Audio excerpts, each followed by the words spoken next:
Hello students, so we have gone through the structure of antibody. We have talked about what is an antigen and we have talked about the difference between B lymphocytes and the T lymphocytes. ठीक है? So I hope जो antibody का structure बनाया था that is very important because काफी बार exam में पूछा जाता है. ठीक है? So आज के लेक्चर में we are going to talk about different classes of antibodies. ठीक है? So आज के लेक्चर में we are going to talk about classes of antibody.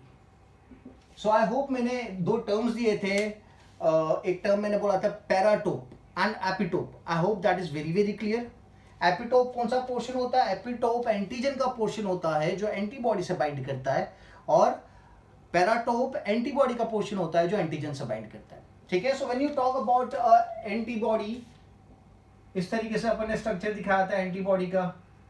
ठीक है? So the antibody Y shape का स्ट्रक्चर है, तो यहाँ पे इसके कितने पैराटोप्स है? 1 and 2 paratopes.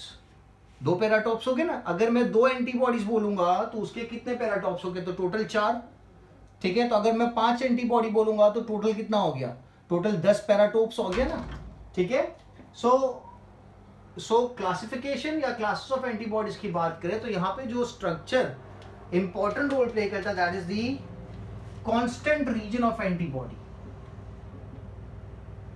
Constant region of antibody, AB's antibody determines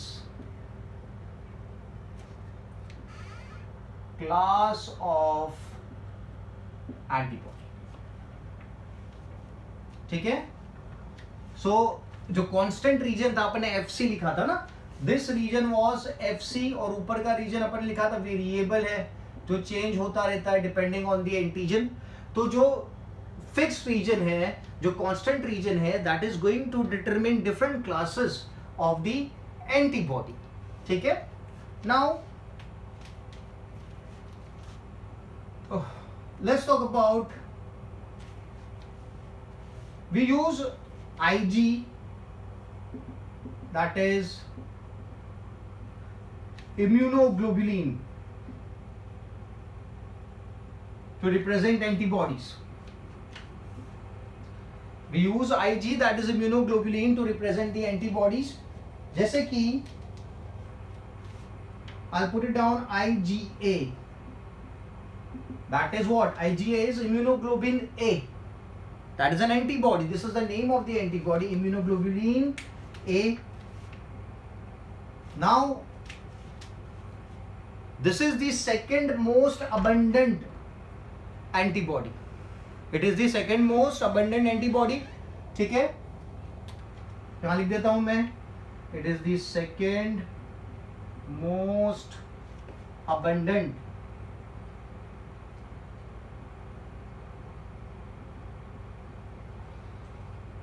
antibody. ठीक है? मतलब जो टोटल अमाउंट है उसमें से 15 to 20% है, that is going to be of IgA. मैं लिख देता हूं, कंप्राइसेस 15 to 20% of the total antibodies. is antibodies comprises 15 to 20% of the total antibodies. और ये एग्जिस्ट करती है डाइमर फॉर्म में. जैसे ये एक मोनोमर हुआ ना, तो अगर दो एंटीबॉडीज को मैं साथ में ले जाऊंगा तो क्या बनेगा? डाइमर बनेगा. तो यहां लिखेंगे इट एग्जिस्ट एज डाइमर. ये डाइमर की तरह एग्जिस्ट करता है, एग्जिस्ट इन डाइमर फॉर्म लिख देता हूं मैं. It exist in dimer form. ठीक है? एंड इट इज अ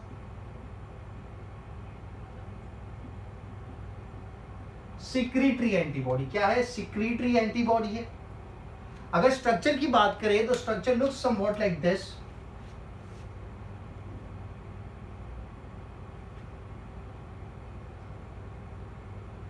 ये आप देख लो, दो एंटीबॉडीज है, मैंने एक दूसरे के साथ अटैच कर रखी है.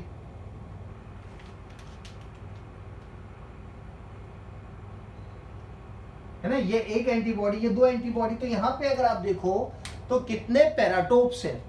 तो but obviously this is one paratope, this is another paratope, this is third paratope, this is fourth paratope. मतलब जब मैं दो एंटीबॉडीज की बात, एक एंटीबॉडी की बात करते हैं तो एक एंटीबॉडी में दो पैराटोप्स होते हैं, तो अगर दो एंटीबॉडीज की बात करूंगा तो चार पैराटोप्स हो गए। तो यहां लिखेंगे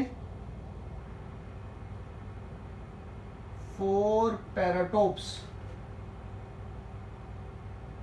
आर फाउंड। 4 पैराटोप आपको दिख रहे हैं, ठीक है। और क्या लिख सकते हैं?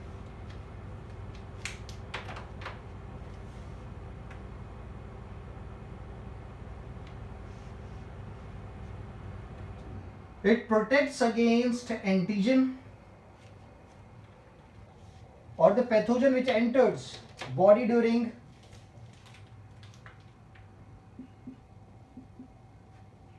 protect against pathogen which enters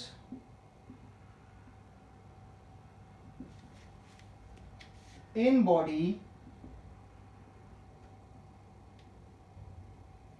during inhalation or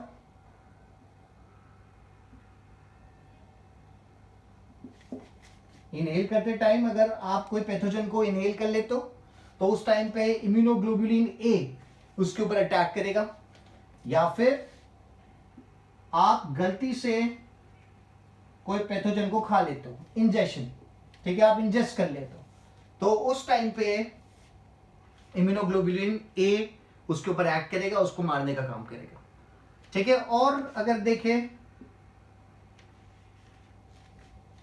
it is found इन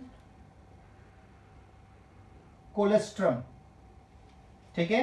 अगर कोलेस्ट्रम नहीं पता हो तो आपको आप याद रखो कि it is the first yellowish milk, और it is a yellowish component that is found in the mother's milk, okay, which is termed as colostrum.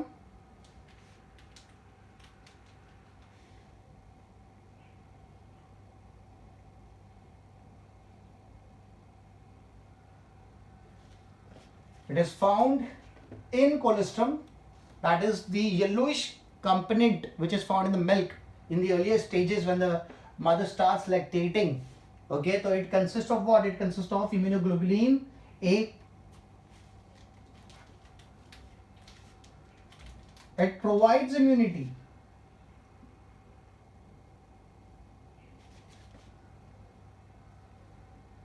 क्योंकि मेल के थ्रू बेबी में आ गया ना, तो it provides immunity for 6 months, for 6 months to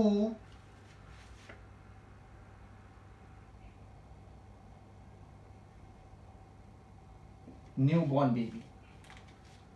क्योंकि मदर के मिल्क के थ्रू, कोलेस्ट्रम के थ्रू ये कहां आ गया? ये बेबी के पास आ चुका है, तो ये बेबी को प्रोटेक्शन देता है from the pathogens for 6 months,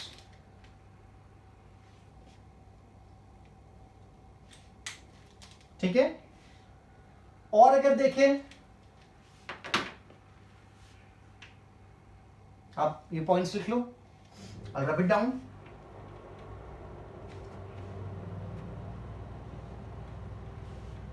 It is also found in mucus.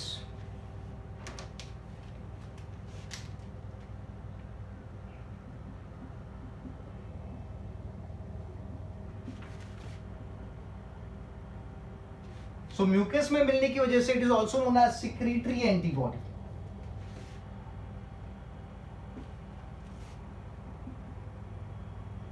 It is known as secretory antibody because it is found in the mucus as well. It is also found in the excreta, found in excreta waste, fecal waste. I can also put it as feces. It is also found in the fecal waste. इसीलिए it is also termed as copro antibody. आपको पता है ना, काफी सारे animals में आप देखोगे कि एनिमल्स क्या करते हैं? एक्सक्रीटा खाते हैं. So that is known as coprophagy. Eating excreta is known as coprophagy. तो अगर कोई एंटीबॉडी आपको फीकल वेस्ट एक्सक्रीटा में देखने को मिलेगा, So that antibody is known as copro antibody.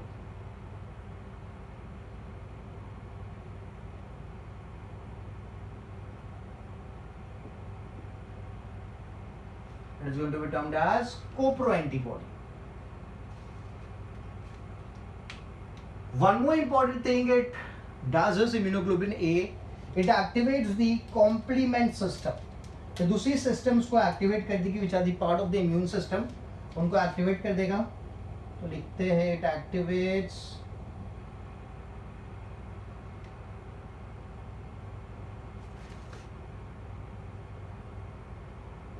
The complement system. ठीक है. So this were some of the important points of immunoglobulin A, which is a secretory antibody because it is found in the mucus. It is also known as copro antibody क्योंकि excreta में भी पाया जाता है. ठीक है. और ये क्या करता है, ये complement system को, all the systems associated with the immune system उनको activate करने का काम करता है. Immunoglobulin A, which is a antibody. ठीक है. दूसरा है, दूसरी एंटीबॉडी अपने पास जो है that is immunoglobulin D. कैसे लिखेंगे, IgG,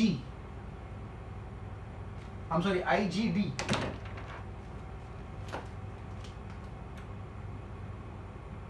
Immunoglobulin D. Where do you find it? तो बी सेल्स की अपन ने बात करी थी, बी लिम्फोसाइट्स की बात करी थी. So immunoglobulin D is found as a receptor on the B cells.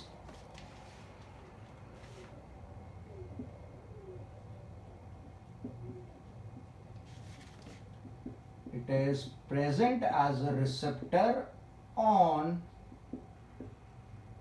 the B cells. The receptor is the one which receives the antigen. ठीक है. Then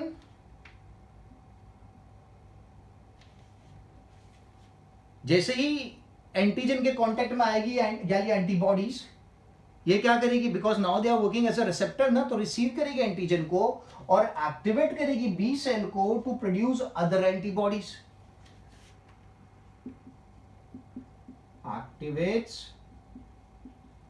B cells to produce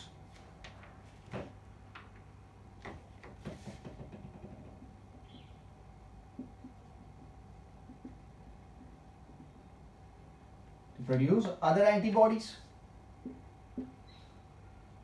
ठीक है. As it is found on the surface of the B cell, जैसे मैंने बताया ना कि कहां प्रेजेंट है, present as a receptor on the B cell, मतलब बी सेल के ऊपर प्रेजेंट है, बी सेल की मेम्ब्रेन पे प्रेजेंट है. तो इस एंटीबॉडी को कहा जा सकता है it's a membrane bound antibody. लिख देता हूं मैं यहां पे, as it is found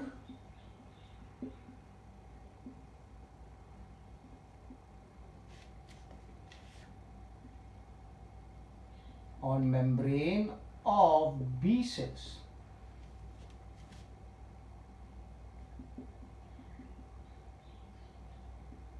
It is known as membrane bound antibody. ठीक है, because it is found on the membrane of B cells, it is known as membrane bound antibody. ठीक है. It is not forming a dimer or a polymer. It exists in the single form only. तो लिख दूंगा, it exists as monomer.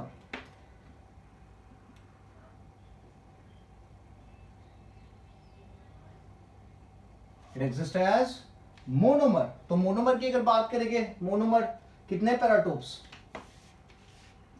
consisting two paratopes, consisting two paratopes. ठीक है. So immunoglobulin D, which is present on the B cell, which is working as a receptor to receive the antigen. Antigen को receive करने के बाद वो signal करेगी B cells को to produce more antibodies. ठीक है.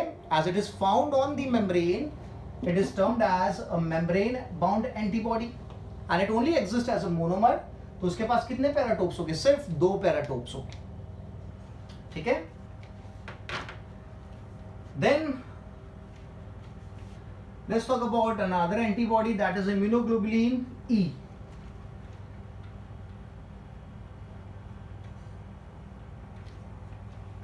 Immunoglobulin E.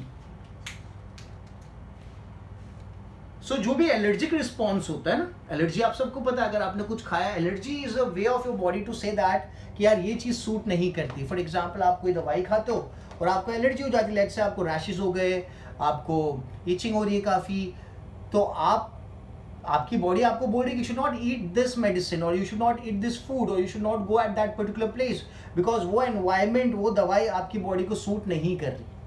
ठीक है. सो जो इम्यूनोग्लोबिन ई है, that is working as a mediator. It is working as a mediator in allergic response.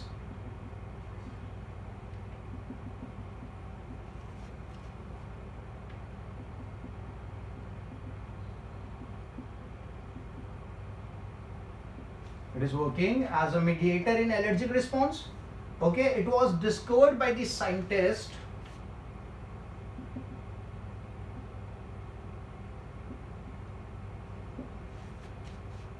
Ishizaka.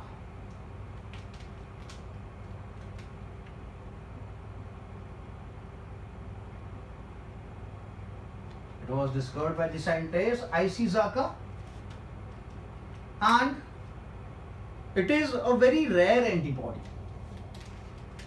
or let's say it's very rare in the blood. काफी rarely आपको देखने को मिलेगा.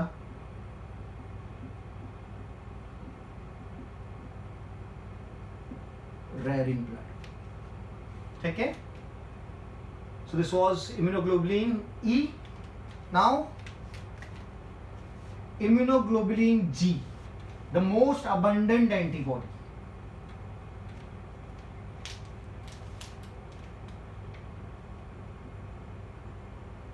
The most abundant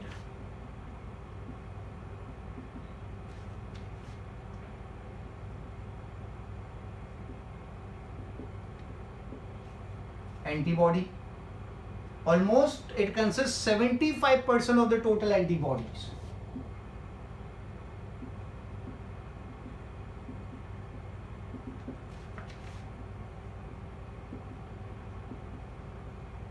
Consists 75% of the total antibodies. मतलब maximum आपको यही antibody देखने को मिलेगी. And it also exists as a monomer. Immunoglobulin G, it exists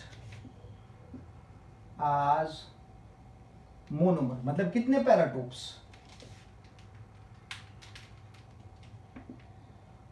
2 paratopes आपको देखने को मिलेंगे. Only 2. और एक सबसे इंपॉर्टेंट बात मैं रेड में लिखता हूं, रेड पेन से, it is the only antibody that can pass through the placenta.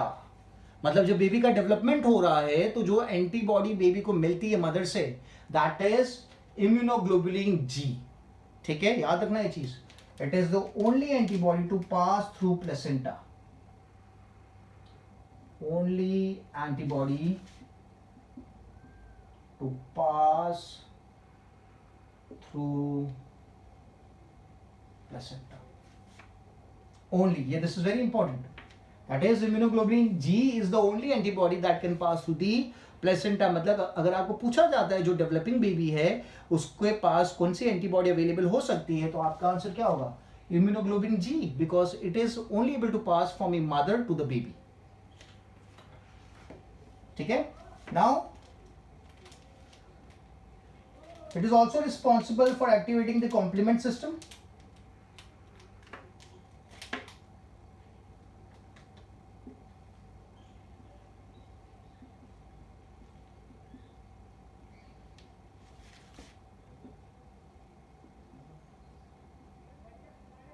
Complement system is the systems which are associated with the immune system. ठीक है. And it also helps in neutralizing. तो मैं यहाँ पे लिखूंगा it works as neutralizing agent. It works as neutralising agent, ठीक है. So that is immunoglobulin G. The most abundant कितना परसेंटेज है, consist 75% of the total antibodies, exist as monomer, that is 2 paratopes, only antibody to pass through the placenta, सबसे important point, and it activates the complement system and works as the neutralizing agent. ठीक है. This is very clear, very simple. Clear है.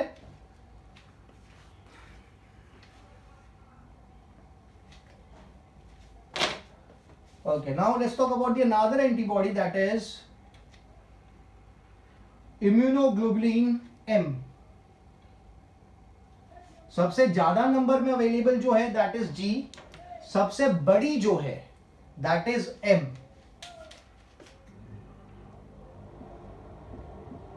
ठीक है, तो मैं लिखूंगा it is the largest antibody.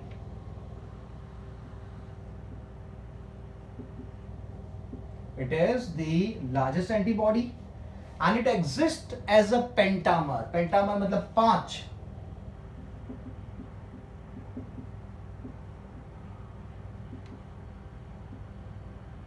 It exist as pentamer मतलब 5 एंटीबॉडी का स्ट्रक्चर होगा.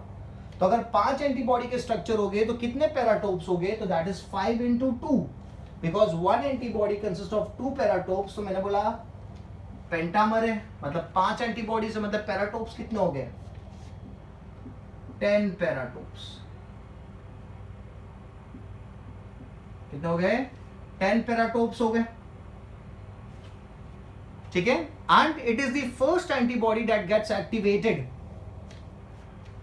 During initial attack of the antigen. First antibody which gets activated during the attack, during the initial attack of antibody. During the initial attack of the antibody, जो first antibodies activate होती है, I'm sorry, this is not antibody, this should be first attack of antigen. ठीक है, समझ में आ रहा है. जब आपकी बॉडी में कोई पैथोजन ने अटैक किया है तो जो फर्स्ट एंटीबॉडी रिस्पॉन्ड करेगी that is going to be immunoglobulin M which is existing as a pentamer, मतलब it consist of 10 paratopes.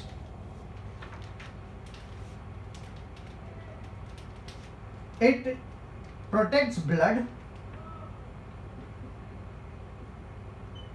it protects blood, इसलिए it is also known as the antibody of blood. इसको antibody of blood का नाम दे रखा है.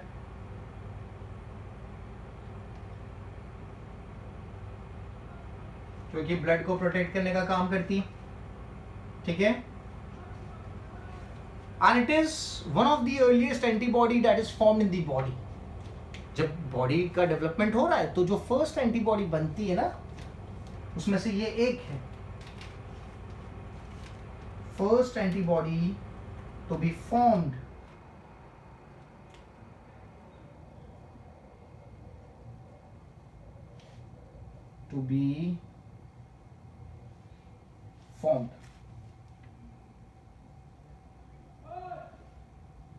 in the body.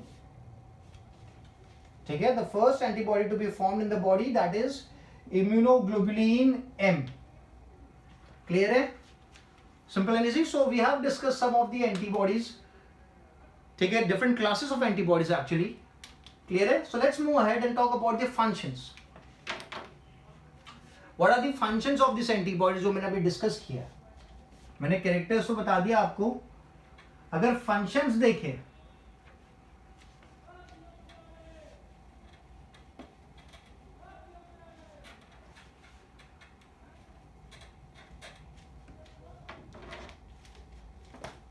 functions of antibodies.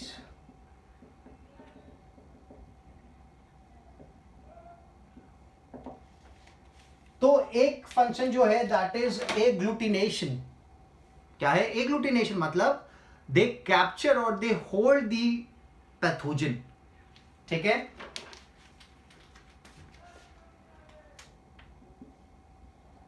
We use the term agglutination.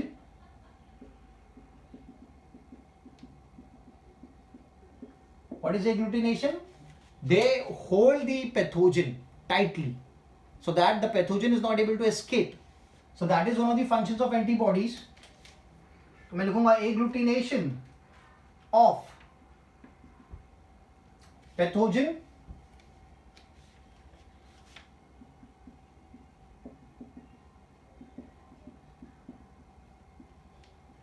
of particulate matter including the bacteria, or let's put it simple, agglutination of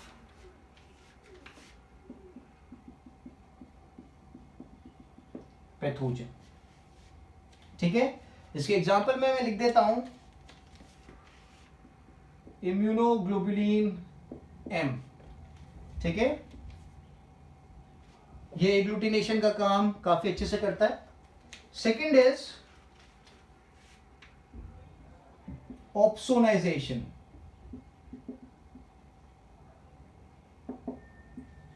second is opsonization. Opsonization की अगर बात करें, this is very interesting. यहां पे क्या किया जाता है, जो बैक्टीरिया है, let's say this is a bacteria जो आपकी बॉडी में हार्म कॉज कर रहा है, तो इस बैक्टीरिया को चारों तरफ से एंटीबॉडीज क्या कर लेगी, कवर कर लेगी। क्या कर लेगी, कवर कर लेगी। और ये फिर इनवाइट करेगी किसको, मैक्रोफेजिस को। किसको इनवाइट करेगी, मैक्रोफेजिस को इनवाइट करेगी। तो मैक्रोफेजिस क्या करेंगे, मैक्रोफेजिस फिर आके इस माइक्रोब को, इस पैथोजन को, इस बैक्टीरिया को खा जाएंगे, एंगल्फ कर देंगे, डाइजेस्ट कर देंगे। ठीक है, दैट इज ऑप्सोनाइजेशन। तो क्या लिखे, coating of bacteria, coating of bacteria which facilitates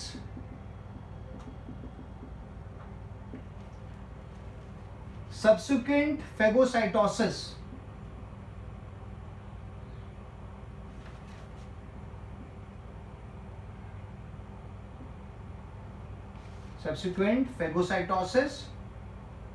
of it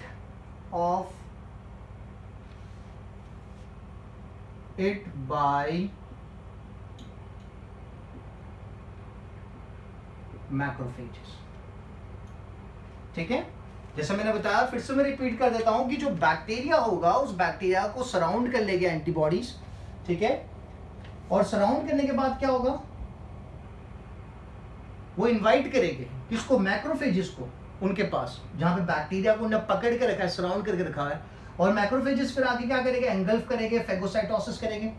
so opsonisation is coating of bacteria, coating of bacteria which facilitates subsequent phagocytosis। phagocytosis आपको पता है ना, cell eating, phagocytosis of the bacteria by the macrophages।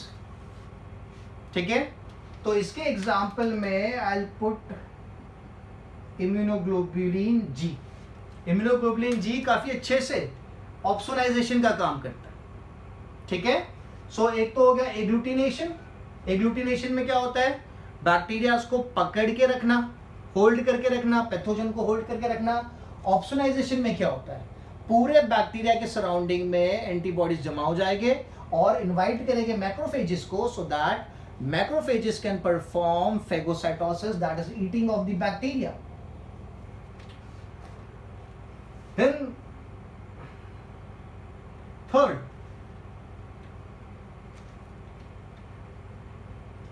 Neutralisation.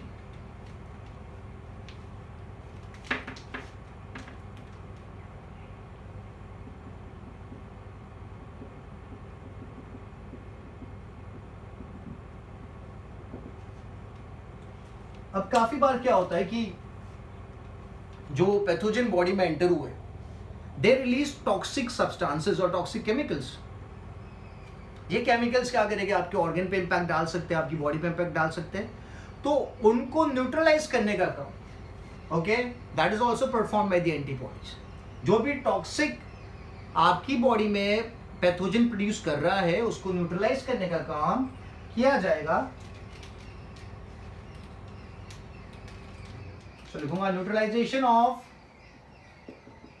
Toxins secreted और produced by bacteria.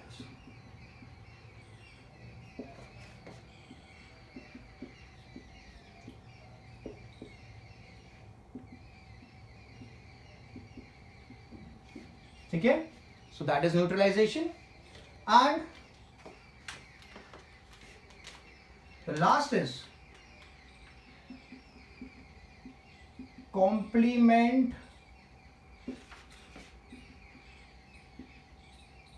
mediated cell lysis। complement mediated cell lysis, that is cell का breakdown करना।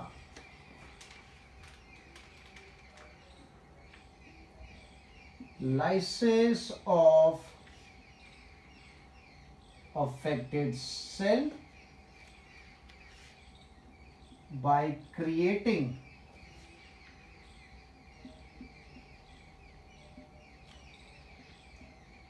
pores।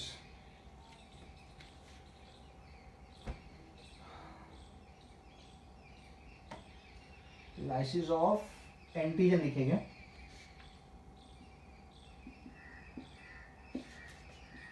by creating pores on the surface of antigen. तो अगर antigen की surface पे pores बना देंगे तो क्या होगा? Ions and water enter inside the antigen, ions and water enter inside antigen. ठीक है, तो जब आयंस और वाटर एंटीजन के अंदर एंटर हो गए तो आपका एंटीजन जो है वो क्या हो जाएगा? बर्स्ट हो जाएगा। Antigen causing lysis of cell, cell का लाइसिस कर देते हैं। ठीक है, so this were some of the functions of antibodies and we have discussed classes of antibodies. ठीक है, मैं फिर से रिपीट कर देता हूं अगर आपको नहीं पता चला हो कि यार व्हाट इज एंटीबॉडी। तो एंटीबॉडी वो चीज है जो आपकी इम्यून सिस्टम प्रोड्यूस करती है to fight against the antigen. Antigen क्या है ये मैंने प्रीवियस लेक्चर में बात कर ली। Anything foreign that causes harm to my body or anything that is foreign that enters my body is known as antigen। ठीक है, and if that antigen causes harm, causes disease to my body, that particular antigen is termed as a pathogen। मैं फिर से यहाँ पे mention कर देता हूँ, I hope this is clear। Anything foreign to my body is considered as antigen। Any foreign particle is considered antigen if the antigen causes disease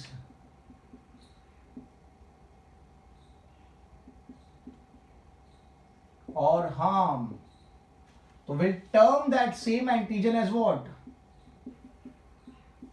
pathogen.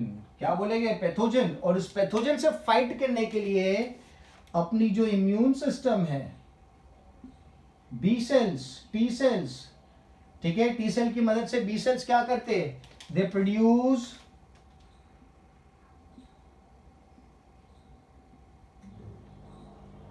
Antibodies. And what does antibody do? The antibody fights against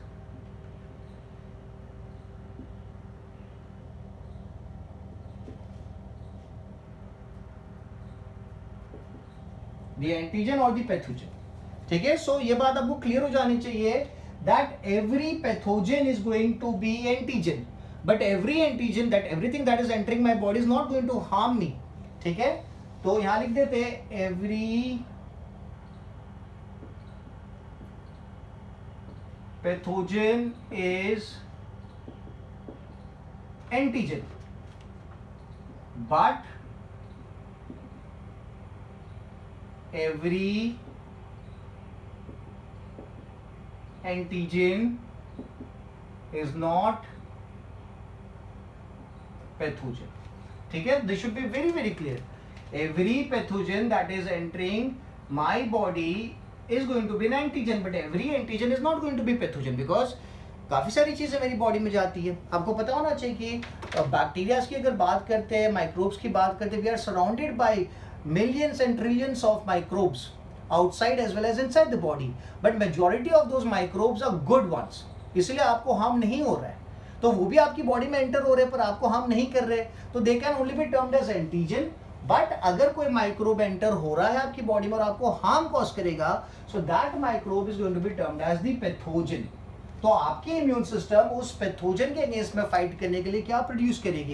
it is going to produce the antibodies. B cells antibody produce करते हैं, किससे मदद लेते हैं? T cell से मदद लेते हैं और प्रोड्यूस करते हैं एंटीबॉडीज. ठीक है, so I hope it is clear. So the classes of the antibodies are very important और फंक्शंस भी मैंने आपको बता दिए. सो जो बेसिक कंसेप्ट है एंटीबॉडी एंटीजन का, I hope that should be very clear. Previous lecture में आपने एंटीबॉडी का स्ट्रक्चर भी देख लिया था, पैराटोप क्या है, एपिटोप क्या है, आपको पता चल चुका है. अगर फिर भी डाउट है तो आप मुझे मैसेज करके पूछ लेना. ठीक है, so I will keep this much for this session. In the new lecture will talk about new details regarding the chapter. Thank you so much.